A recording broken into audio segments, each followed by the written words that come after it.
അസ്സലാമു അലൈക്കും വറഹ്മത്തുള്ളാഹി. നൗഫലാണ് മക്കയിൽ നിന്ന്. അപ്പോൾ വളരെ പ്രധാനപ്പെട്ട ഒരു കാര്യം നിങ്ങളെ ഓർമ്മിപ്പിക്കുന്നതിന് വേണ്ടിയിട്ടാണ് ഈ ഒരു വീഡിയോ. ശ്രദ്ധിക്കേണ്ട കാര്യങ്ങൾ, നിങ്ങൾ കഴിച്ചുകൊണ്ടിരിക്കുന്ന മരുന്ന് നിങ്ങൾ മിനയിൽ ടെന്റുകളിൽ വെച്ച് മറന്നു പോകരുത്. ബാഗിൽ സുരക്ഷിതമായിട്ട് വെക്കും. തിരിച്ചിവിടെ അസീസിയിൽ വന്നതിന് ശേഷം നിങ്ങൾ മരുന്ന് നഷ്ടപ്പെട്ടു, വേറെ മരുന്ന് വേണം, അറേഞ്ച് ചെയ്ത് തരുമോ, എന്നും കഴിക്കുന്ന മരുന്നാണെന്ന് പറഞ്ഞിട്ട് കാര്യത്തിൽ കിട്ടൂല കേട്ടോ, ബുദ്ധിമുട്ടാവും. അപ്പോൾ അതുകൊണ്ട് അതും മറക്കരുത്. പിന്നെ നുസുക്ക് കാർഡ് നിങ്ങളുടെ ഐഡന്റിറ്റിയാണ്. പാസ്പോർട്ട് മുത്തവൈഫിന്റെ കയ്യിലാണ്. നിങ്ങൾ പോകുന്ന സമയത്തെ പാസ്പോർട്ട് കിട്ടുള്ളൂ. അതുവരെ നിങ്ങൾക്ക് നുസുക്ക് കാർഡ് നിർബന്ധമാണ്. കയ്യിലുള്ള ആ വളയും നാട്ടിലെ എയർപോർട്ടിൽ എത്തുന്നത് വരെ നിങ്ങളുടെ കയ്യിൽ ആ ഒരു വള ഉണ്ടായിരിക്കണം കേട്ടോ. പിന്നെ അടുത്തൊരു കാര്യം പറയാനുള്ളതെന്ന് വെച്ച് കഴിഞ്ഞാൽ, നിങ്ങൾ ടാക്സികളിലോ പ്രൈവറ്റ് വണ്ടികളിലോ നിങ്ങൾ മിനയിൽ നിന്ന് താമസ സ്ഥലത്തേക്ക് വരുന്നുണ്ടെങ്കിൽ ശ്രദ്ധിക്കുക. നിങ്ങളുടെ കയ്യിൽ നിന്ന് ബാഗ് നഷ്ടപ്പെട്ട് കഴിഞ്ഞാൽ ഒരിക്കലും നിങ്ങൾക്ക് തിരിച്ച് കിട്ടൂല. അപ്പം അതുകൊണ്ട് നിങ്ങളുടെ ട്രാൻസ്പോർട്ടേഷൻ ആയിട്ടുള്ള ബസ് മാർഗം തന്നെ വരാൻ ശ്രമിക്കുക. മിന ടെന്റുകളിൽ നിന്നൊക്കെ നിങ്ങളുടെ ബാഗ് നഷ്ടപ്പെട്ടിട്ടുണ്ടെങ്കിൽ ഇൻഷാ അല്ലാഹ് നിങ്ങൾക്ക് നിങ്ങൾ താമസിക്കുന്ന സ്ഥലത്ത് തന്നെ പോയി അന്വേഷിക്കേണ്ട സ്ഥലമുണ്ട്. ഈ ഒരു സ്ഥലത്താണ് നിങ്ങൾ പോയിട്ട് അന്വേഷിക്കേണ്ടത്.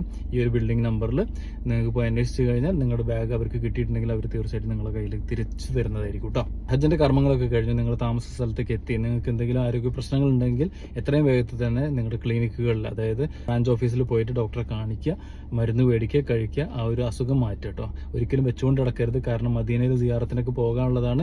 നിങ്ങൾക്ക് ഈ ഒരു കറക്റ്റ് സമയത്ത് ഡോക്ടറെ കാണിക്കാതിരുന്നു കഴിഞ്ഞാൽ നിങ്ങളുടെ അസുഖം കൂടും. നിങ്ങൾ മദീനയിൽ പോകുന്നതൊക്കെ ഇല്ലാതാകും.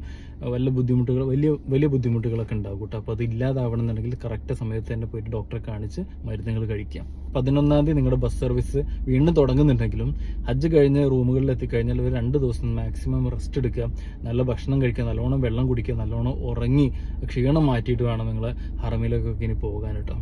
അല്ലാന്നുണ്ടെങ്കിൽ തിരിച്ച് നാട്ടിലേക്ക് പോകുന്നത് വരെ നിങ്ങൾക്ക് എന്തെങ്കിലും ബുദ്ധിമുട്ടുകളും ശാരീരിക ബുദ്ധിമുട്ടുകളൊക്കെ വന്ന് ബുദ്ധിമുട്ടിലായി പോകും. അതുകൊണ്ടാണ് പറയുന്നത്. എല്ലാ വർഷവും ഇത്തരത്തിലുള്ള അനുഭവങ്ങൾ ഉണ്ടാകുന്നത് കൊണ്ടാണ് ഈ കാര്യങ്ങളെ അറിയിക്കുന്നത്. ബാക്കിയുള്ള ആളുകളിലേക്ക് എത്തിച്ചു കൊടുക്കുക ഇൻഷാ അല്ലാഹ്.